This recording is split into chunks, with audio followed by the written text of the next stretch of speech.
धन धन सतगुरु तेरा ही आसरा। प्यारे सतगुरु जी की प्यारी साध संगत जी, आप सभी का हार्दिक स्वागत है हमारे YouTube चैनल अनमोल वचन में। प्यारे सतगुरु जी की प्यारी साध संगत जी, अभी कुछ समय पहले ही पूज्य गुरु जी ने वचन किए थे कि आने वाला समय बहुत डरावना है, और इसी के साथ साथ पूज्य गुरु जी ने ये भी कहा था कि हमारा मकसद आपको डराने का नहीं है, लेकिन हम आपको सचेत कर रहे हैं कि आने वाले समय में बहुत कुछ ऐसा होने वाला है जो शायद मानवता के लिए सही न हो।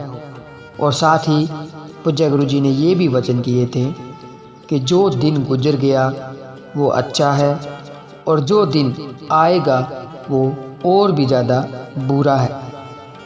तो प्यारे सतगुरु जी की प्यारी साध संगत जी, जिस तरह से आप हालात देख रहे हैं, जिस तरह से आपके सामने शो हो रहा है कि किस तरह से पाप बुराइयां बढ़ रही है, रिश्ते टूट रहे हैं और लड़ाई झगड़े बढ़ रहे हैं। हर रोज़ कोई ना कोई कारण बन जाता है लड़ाई झगड़े का, कोई ना कोई विचार निकलकर किसी न किसी व्यक्ति के माध्यम से, किसी न किसी संगठन के माध्यम से, किसी न किसी तरीके से लड़ाई झगड़े का, ईर्ष्या नफ़रत का, बुराई फैलाने का हमारे सामने विचार निकल कर आता है।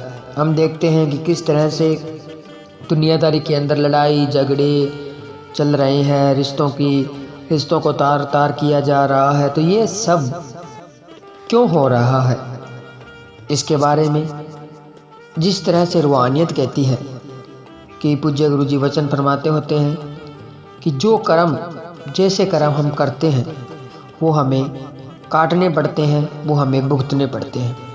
तो इंसान मन माया के चक्कर में आकर, काल महाकाल के चक्कर में आकर गलत कर्म करता रहता है, और जब भुगतने की बारी आती है तब पछताता है, तब रोता है कि ये मैंने क्या कर दिया, ऐसे पाप कर्म में क्यों किए मैंने, अगर मैं ये पाप कर्म न करता तो शायद आज मुझे ये दुख तकलीफ परेशानी न आती। तो इसीलिए पूज्य गुरु जी पहले ही हम सबको सचेत कर रहे हैं आने वाले समय को लेकर। पूज्य गुरु जी कहते हैं कि जिस तरह से मौसम में बदलाव हो रहा है, बिन मौसम बारिश हो रही है, बिन मौसम सर्दी पड़ रही है, बिना मौसम गर्मी पड़ रही है, तो ये सब कुछ जो भी बदलाव देखने में आ रहे हैं ये संकेत है आने वाले समय को लेकर। और धीरे धीरे इंसान महाप्रलय से मेल करने के लिए जा रहा है। ये कंट्रोल क्यों नहीं हो रहा है?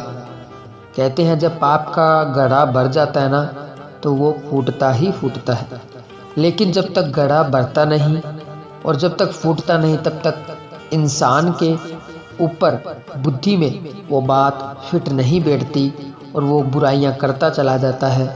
और जब फूटता है, जब घड़ा भर जाता है तब पछताता है, और तब तक बहुत देर हो जाती है। तो यही हमें पूज्य गुरु जी वचनों के माध्यम से फरमाना चाहते हैं, बताना चाहते हैं कि आने वाले समय के जो संकेत है वो अच्छे नहीं हैं। इसलिए हमें ज़्यादा से ज़्यादा मानवता भलाई के कार्य करने चाहिए, राम जी के आगे दुआ करनी चाहिए, अपने लिए नहीं, अपने स्वार्थ के लिए नहीं, सारी प्रजा के लिए, सारे अपने बहन भाइयों के लिए, दुश्मनों के लिए भी हमें भगवान के आगे दुआ करनी चाहिए। क्योंकि यहाँ पर हमारा दुश्मन हो सकता है, दुनियादारी के निगाह के हिसाब से हमारे दुश्मन हो सकते हैं, लेकिन रियल में अपने कर्मों का ही हमें बोझ उठाना पड़ता है, तो हमारा कोई दुश्मन नहीं होता। हम कहते हैं कि हम उसकी वजह से दुख तकलीफ परेशानी में हैं, हम कहते हैं भी हमें उसने परेशानी में धकेल दिया, उसने हमें परेशान कर दिया, उसने हमें धोखा दे दिया, उसने हमें जो भी जैसी भी स्थिति हो अपनी जो दुनियादारी के हिसाब से है भी दूसरे के ऊपर हम बोझ डाल देते हैं, भी उसकी वजह से हम दुखी हैं। ऐसा नहीं होता है।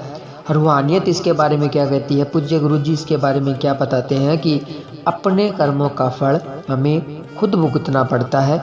और जब हमें दुख तकलीफ परेशानी आती है तो हमारे पिछले जन्मों के कुछ कर्म ऐसे होते हैं जिनके अकॉर्डिंग हमें परेशानियों का सामना करना पड़ता है, या हमने इस जन्म में कुछ ऐसे कर्म कर दिए होते हैं कि जिनका भुगतान हमें यहीं करना पड़ता है। और इसके साथ पूज्य गुरुजी ये भी गारंटी लेते हैं कि हम 100% गारंटी लेते हैं कि कोई भी इंसान किसी भी इंसान को परेशानी नहीं दे सकता, दुख तकलीफ में नहीं धकेल सकता। खुद के कर्म होते हैं, खुद की परेशानियां बोई हुई होती है, खुद के बीज ही ऐसे बो दिए होते हैं, जब वो फसल पैदा होती है तो उसे हमें काटना पड़ता है।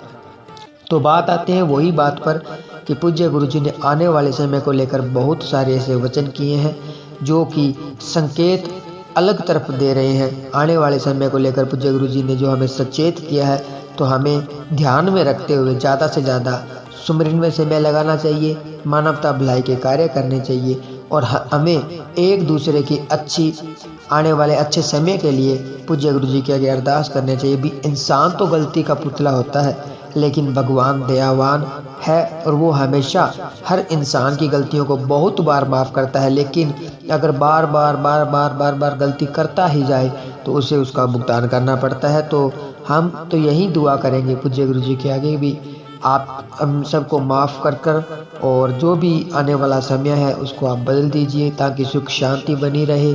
और बाकी पूज्य गुरुजी जैसे कहते हैं कि हम भी आपकी रजा में राजी हैं। पूज्य गुरुजी भी यही कहते हैं, अभी जो भगवान करेगा हम तो उसकी रजा में राजी हैं। तो हमारे तो भगवान आप ही और हम भी आपकी रजा में राजी हैं।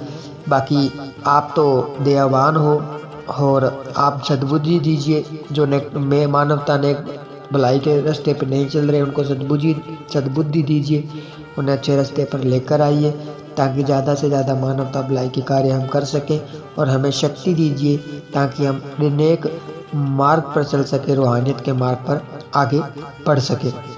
तो प्यारे सतगुरु जी की प्यारे साध संगत जी, ये तो वैसे पूज्य गुरु जी ने बता भी दिया है कि जो इंसान 3 वचनों पर पक्का होगा, सतगुरु के मार्ग पर चलेगा, सतगुरु के बताए हुए मार्ग के अनुसार अपनी जीवन व्यतीत करेगा, सतगुरु के ऊपर दृढ़ विश्वास रखेगा, उसको तो न तो अंदर कमी रहती है न बाहर कमी रहती है और उसके लिए तो हमेशा आने वाला समय अच्छा ही होता है। ये वचन तो अभी भी पूज्य गुरु जी बहुत बार कर रहे हैं। तो कभी भी किसी ने भी नेगेटिव नहीं सोचना होता, सतगुरु के रास्ते पर चलते रहिए, नेक इरादे से, नेक नीयत से, सच्चे मन से भक्ति कीजिए और सतगुरु के ऊपर दृढ़ विश्वास रखिए।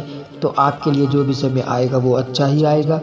बाकी ज़्यादा से ज़्यादा सुमिरन जरूर कीजिए। तो आप जी को ये रूहानी वीडियो कैसी लगी हमें कमेंट कर जरूर बताएं। तो प्यारे सतगुरु जी की प्यारे साथ संगत जी, हम इसी तरह से ही रूहानियत की बातें आपके साथ शेयर करते हैं।